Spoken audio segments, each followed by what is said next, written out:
ಧನ್ಯವಾದಗಳು.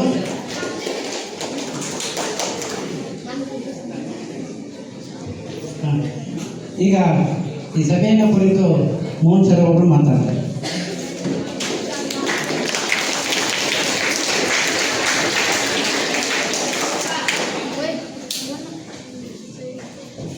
ನಮ್ಮ ಶಾಲೆಯಲ್ಲಿ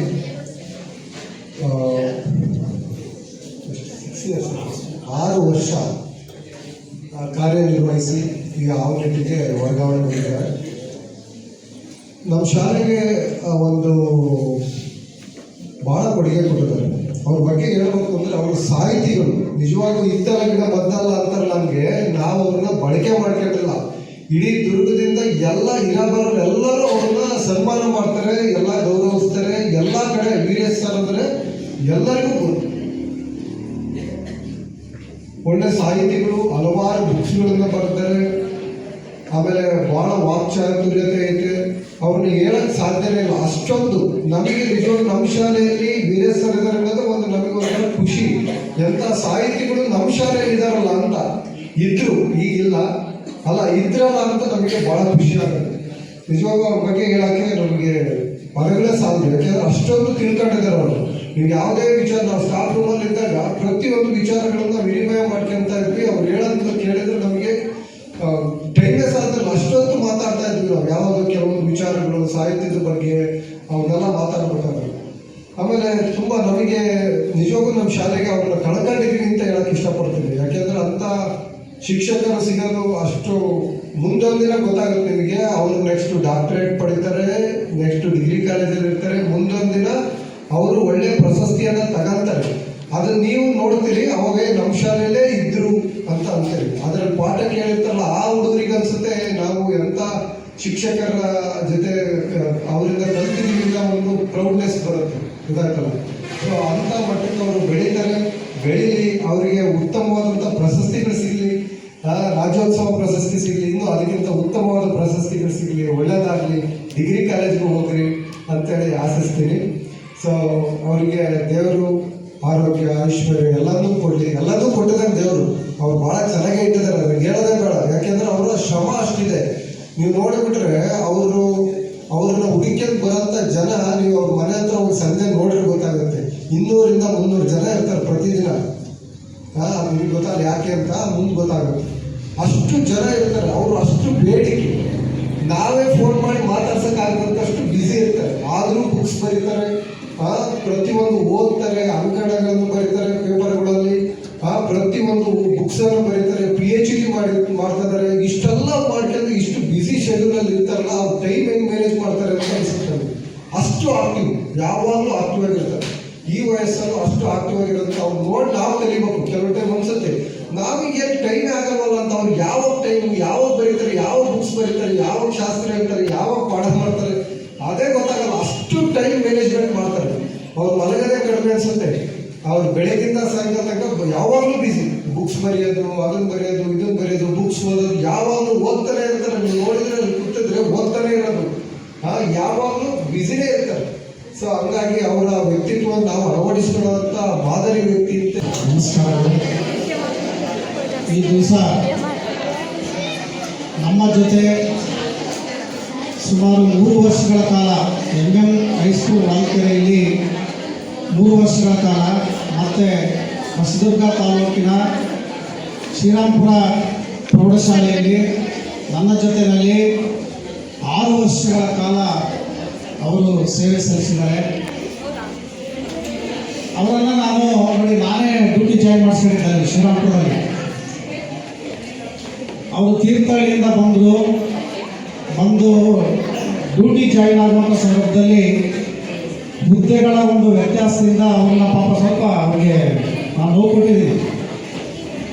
ಇಲ್ಲ, ಇದು ಏನೋ ಸ್ವಲ್ಪ ಪ್ರಾಬ್ಲಮ್ ಇದೆ, ನೀವು ಅಲ್ಲಿ ಹೋಗಿ DDPIಯಿಂದ ಇದು ಮಾಡ್ಕೊಂಡ್ಬನ್ನಿ ಅಂತೇಳಿ ಆಮೇಲೆ ಕೂಡ ಬಂದು ಜಾಯಿನ್ ಮಾಡಿಸ್ಕೊಂಡ್ವಿ. ಸೊ ಅವರು ಅಲ್ಲಿ ಇದ್ದಂಥ ದಿನಗಳಲ್ಲಿ ಭಾಳ ಒಂದು ಮೃದು ಸ್ವಭಾವಗಳು, ಭಾಳ ಆತ್ಮೀಯತೆಯಿಂದ ಮಾತನಾಡ್ತಕ್ಕಂಥ ಒಬ್ಬ ವ್ಯಕ್ತಿ. ನೋಡಿ, ಮಾತಾಡ್ಬಾರ್ದು, ಇನ್ನೊಂದು 5 ನಿಮಿಷ ಮುಗಿಸ್ಬಿಡ್ತೀನಿ ನಾನು. ಆಮೇಲೆ ಅವ್ರು ನೋಡಿ ಅನೇಕ ಗ್ರಂಥಗಳನ್ನು ಸ್ಟಡಿ ಮಾಡಿ ಬಹಳಷ್ಟು ವಿಚಾರಗಳನ್ನು ತಿಳ್ಕೊಂಡು ಅನೇಕ ಸಾಹಿತ್ಯದ ಗ್ರಂಥಗಳನ್ನು ಬರೆದು ಜಿಲ್ಲಾ ಮಟ್ಟದ ಒಂದು ಪ್ರಶಸ್ತಿಗಳನ್ನು, ಕನ್ನಡ ರಾಜ್ಯೋತ್ಸವ ಪ್ರಶಸ್ತಿಗಳನ್ನು ಪಡ್ಕೊಂಡಿದ್ದಾರೆ. ಮತ್ತು ಅವರು ಒಂದು PhD ಕೂಡ ಅವರು ಮಾಡಿ ಡಾಕ್ಟರೇಟ್ ಇನ್ನೇನು ಅವ್ರಿಗೆ ಬರುತ್ತೆ. ನಂತರ ಡಿಗ್ರಿ ಕಾಲೇಜ್ ಲೆಕ್ಚರ್ ಆಗುವಂಥ ಸಂಭವ ಕೂಡ ಇದೆ. ಸೊ ಅವರಲ್ಲಿ ಅಪಾರವಾದಂಥ ಒಂದು ಜೀವನಾನುಭವ ನೋಡಿ.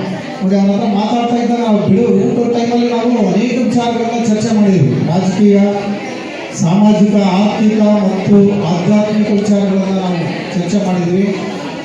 ಅನೇಕ ವಿಚಾರಗಳು ಕೂಡ ಒಂದು ಜೀವನದ ಮಹತ್ವದ ಅನುಭವವನ್ನು ಶಿಕ್ಷಕರನ್ನು ಕೂಡ ನಗಿಸುವಂತಹ ಶಕ್ತಿ ಅವರಿಗೆ ಕೊಟ್ಟಿದ್ದಾರೆ.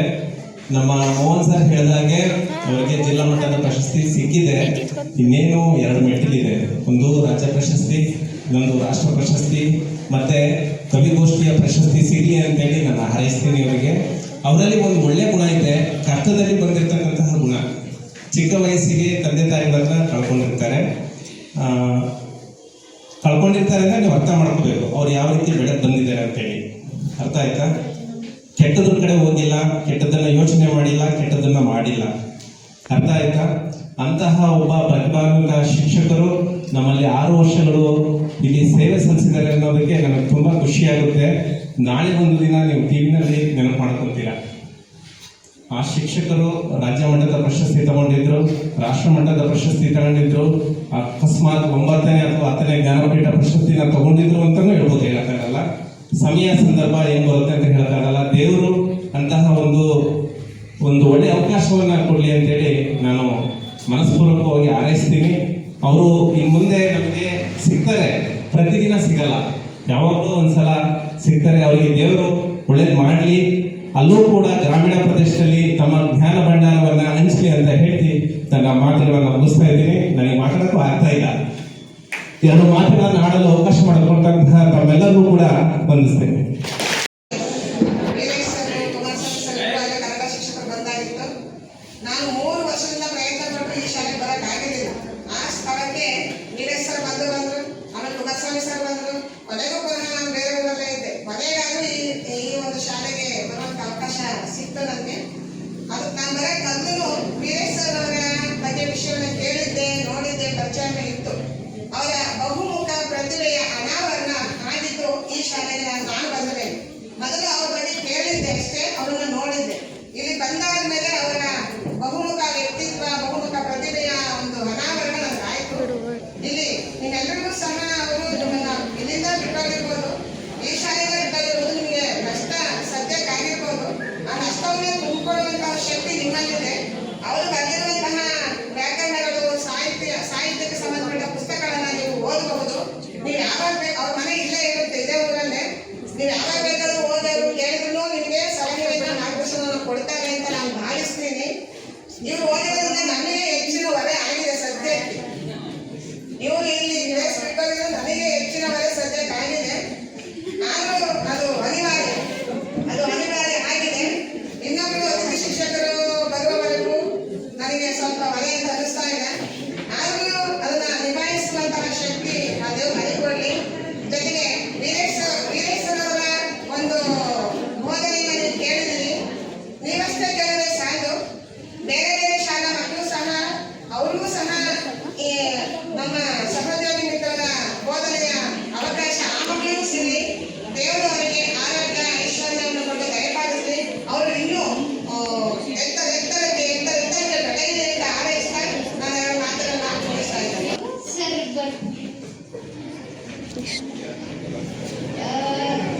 ಸರ್ಗಳು ತುಂಬಾ ಕೃತಿ, ಕವನ ಆ ಥರ ಬರೀತಿರ್ತಾರೆ. ನಾನು ಸ್ವಲ್ಪ ನೋಡಿದ್ದೀನಿ, ಬಟ್ ಅಷ್ಟೊಂದು ಫೋಕಸ್ ಮಾಡಿ